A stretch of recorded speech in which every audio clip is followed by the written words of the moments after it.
Hey YouTube, this is Krista. I just made a video, but then it cut my head off, and I have to make another video. Hopefully this will be my last take, but I want to apologize to all of you, to all of the people that watch, to all the people that subscribed, to everyone that has seen my videos. I'm sorry for being gone so long. I know in the beginning I had promised like a weekly thing, but I've been really busy, just life in general, I guess. But yeah, I want to apologize, but I also want to thank you.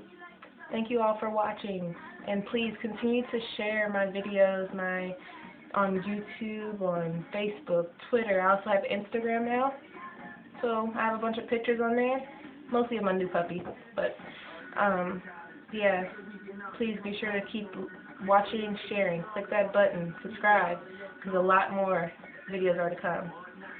I want to touch base on the past couple videos I made. One in particular was the I Love You Part 2 video. It was to, she's a friend, a friend of mine, and I want to touch base on that, give you all an update on that. She did see it.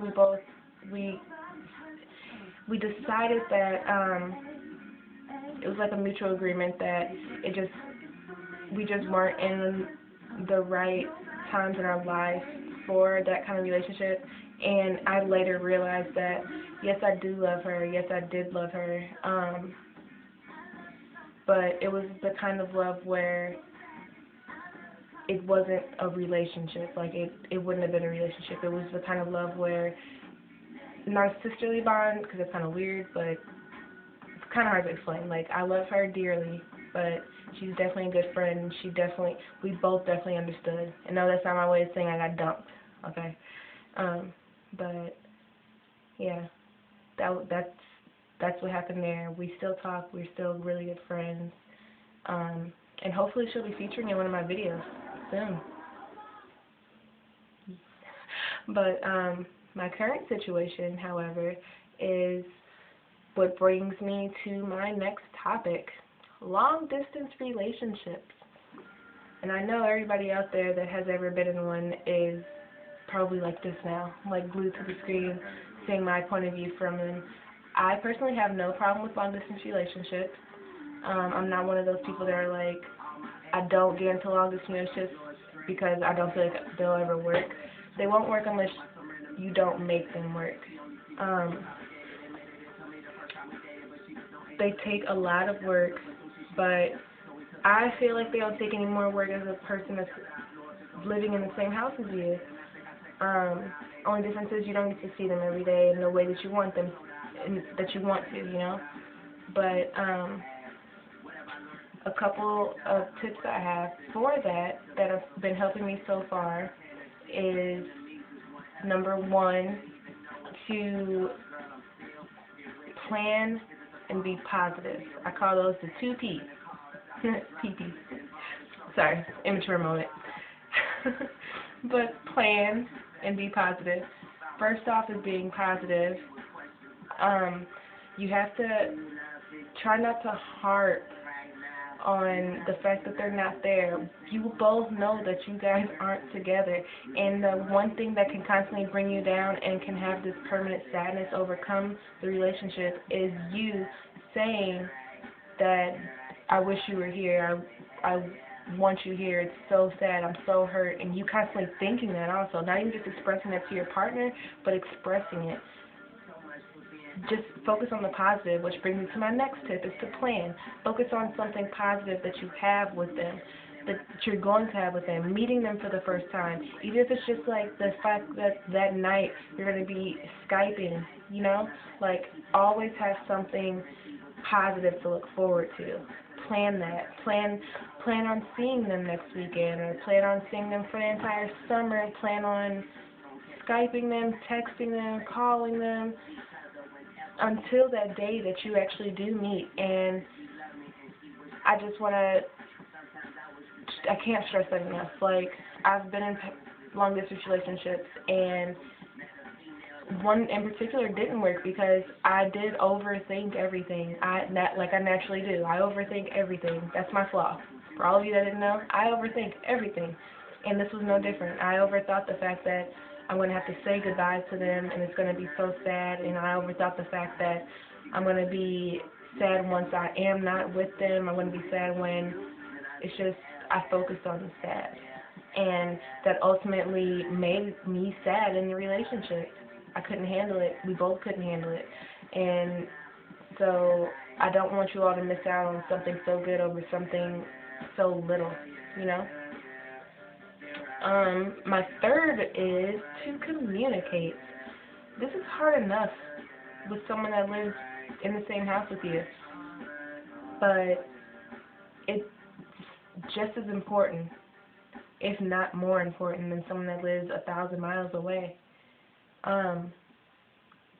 Always tell her or him that how you're feeling. Tell them that you miss them every now and then, but don't, like I said, don't harp on it. Tell them that, hey, I kind of feel jealous that you went out all late last night and I didn't hear from you. Tell them I don't like the fact that we can go a week without talking.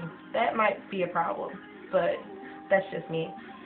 Tell them, just express how you're feeling, because they don't have, you're not physically there with them.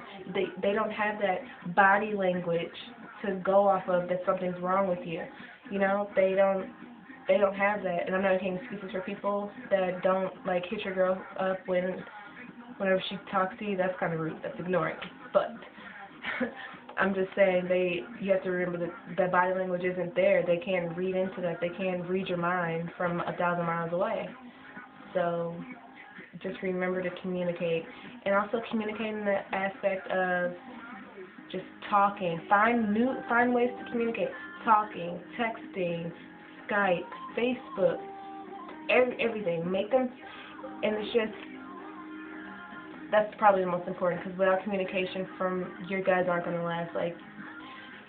To me, long-distance relationships are beneficial because you don't have that distraction. You don't have that distraction of constantly, oh, we're going out tonight, let's go out, and then you forget to ask something about them.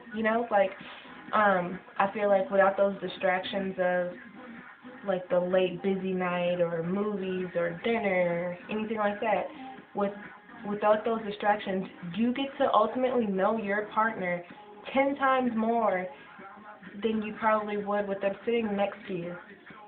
I'm not going to say that in general, but that was a benefit that I noticed.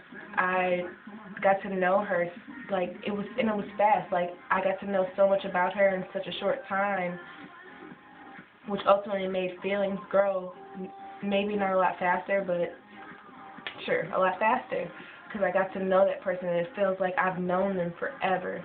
You don't get that connection with everybody, and when you do, you definitely need to hold on to that. So I just want to stress that communicating, and to remember that long-distance relationships can be beneficial. And I want you all to remember also that even though they're 1,000 miles away and you can't physically do anything with them, you can still make them feel special. Sending things. What's the good old-fashioned sending a letter, a postcard, a card, anything, a sweatshirt that you saw at the mall that you thought they may like. Something that they've been saying, oh, I wish I had a new pair of headphones.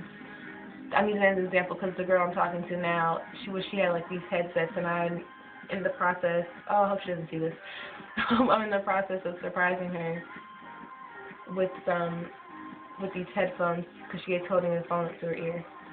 She's young, but it's the point, that lets her know that I'm thinking about her, and that I listen to her, and that I know I know what she wants, and so that's probably a big thing too, to just find new ways to keep it interesting.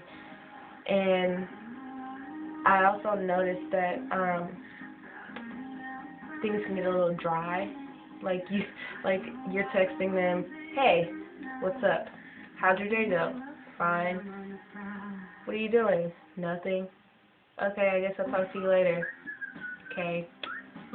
That kind of dry. find other ways to communicate. Like I said, the texting, the webcam, sending them a note, anything. And just find new things to talk about. That's probably the biggest thing, finding things to talk about with somebody that you talk to 24/7. But, like I said, you get to find new ways about them, you know? But just to touch on why I'm talking about this, I have met, not physically met yet, but I have began talking to someone that I met online, actually, and she's amazing. I hope she's watching this and knows how amazing she is. And I'm very, very excited to meet her. And I'm taking my own advice. I'm being positive to the best that I can, even though I know it is hard. I'm planning. We get to meet in exactly 26 days. So, and then I'm also making sure that we have that constant communication, even though we're both really busy. We both work basically opposite schedules. Luckily, my job allows me to text at work. So I have that, and we try to talk every night, and we haven't gotten to video call yet just because, like, the whole technical issues, but we're finding ways, you know, like, I'm determined to make this work, and I'm determined to just see where this goes, and it's really important to me to share this experience with you all, because I want any hardships I go through to be easier on you all if you ever come across yourself going through the same thing. And I feel like that's only fair to share what I have done and my hardships and my experiences with you all, just so you can, you know, learn from my mistakes. But this won't be a mistake. I can feel it. So I'm going to keep you all posted on this. Hopefully, she said she doesn't like pictures and cameras, but we'll see. I'm going to try and make sure that I keep you all posted. And I'm definitely going to make another video before I actually do meet her. But I'm going to try and see if I can somehow videotape me actually meeting her for the first time. Even though I know I'm going to cry. I know it.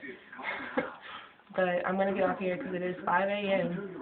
Yes, you heard correctly, 5 a.m. And no, I didn't just wake up. I haven't been asleep yet. So, that just proves how much I love you guys. I'll talk to you all later. See ya.